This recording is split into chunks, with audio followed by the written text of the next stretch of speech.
If you're looking at your analytics and thinking something is not working, this episode is for you. Because yes, engagement rates are low across all the platforms. That's real. But here is what matters. Most entrepreneurs are solving the wrong problem.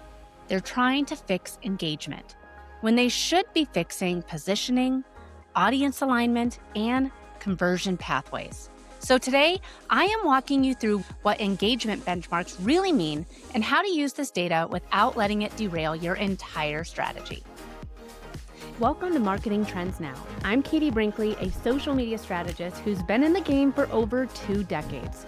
And I'm a business owner just like you. If you want to stay ahead of the algorithm without burning out, I've got you. I know you've got a business to run, so I'm going to keep it short, smart, and worth your time. Let's dive into today's episode. If your engagement rate doubled tomorrow, would your revenue actually double? No, that's the trap. And we've been trained to treat engagement like it is proof of performance, like more likes equal better content, more comments equal growth, more shares equals success. But for entrepreneurs and small business owners, engagement is not the business model. It's a signal, and signals can be misread. So here's what's actually happening. Platforms are maturing. There's more content than ever before. There's more creators, more brands, and more AI-generated everything. Attention, it hasn't disappeared. It's fragmented now. When platforms mature, engagement rates naturally compress. That's not failure. That's just economics. More supply, same human capacity. So your 0.5 engagement rate today does not mean that your content is worse than it was, say, 3 years ago. It just means that the ecosystem has changed. So this is where a lot of business owners are going wrong. They respond to lower engagement rates by saying, oh, well, we need to be posting more. We need to try new formats. Maybe we're posting on the wrong platform. Maybe we should be trying some new trends, even though they're not really in alignment with our brand. Maybe you're trying to get louder instead of just getting clearer. And honestly, lower engagement doesn't mean do more. It usually means be more strategic. So let's zoom out. What actually drives business growth? Clarity, trust, consistency, conversion pathways, not viral spikes. You don't need 10,000 likes. You just need the right 10 people paying attention. I've seen posts with 12 likes generate discovery calls, and I've seen posts with 3,000 likes do absolutely nothing. Engagement volume doesn't equal business impact, and that is the shift that we need to normalize.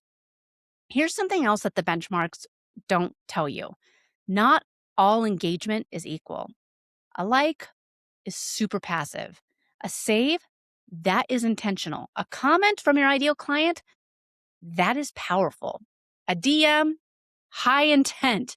But most analytics dashboards lump everything together and just call it straight up engagement. So when you see the number dip, you assume that your content is failing instead of asking, well, who's engaging? How are they engaging? What's happening next? So let's talk about the algorithms for a second, because yes, engagement still is influencing reach, but the algorithms have also evolved. They prioritize watch time, retention, relevance, repeat interaction. So a smaller but loyal audience can outperform a large but passive one. So this means that your strategy shouldn't be, how do I go viral? It should be, how do I build repeat attention? Because repeat attention leads to familiarity. Familiarity builds trust, and trust, that drives sales. So here's the reframe that I want you to walk away with. Engagement is just a temperature check, not a performance review. If engagement dips slightly, but your inquiries, they're staying steady, you're fine. If engagement is modest, but your conversions are consistent, you're fine. If engagement is low, but the right people are watching, you are winning. The real red flag isn't low engagement. It is misaligned engagement. Attention from the wrong audience. Content that attracts curiosity but not buyers. Posts that entertain but don't position you. That is the real problem. So what should you be focusing on instead? 3 things. First, tracked conversations, not just clicks. Are people asking questions? Are they referencing your content on sales calls? Are they mentioning your posts in DMs?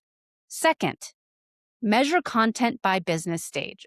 Awareness content will naturally have different engagement than your action posts.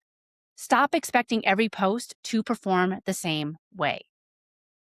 Third, look at trends over time, not post by post emotion. One low performing post means absolutely nothing.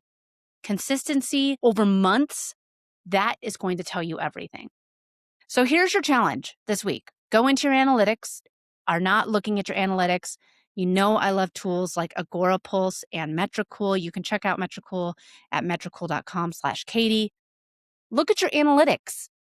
Not to judge yourself, not to panic, but to look for patterns. Which posts attract the right audience? Which topics lead to DMs? Which formats actually support your goals? Ignore the vanity.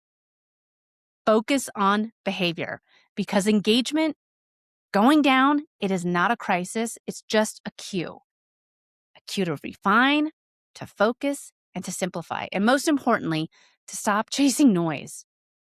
If you want help building a strategy that prioritizes revenue over reactions, head over to nextstepsocial.com, because your business deserves more than likes. It deserves results. Until then, keep your marketing smart, strategic, and always on trend.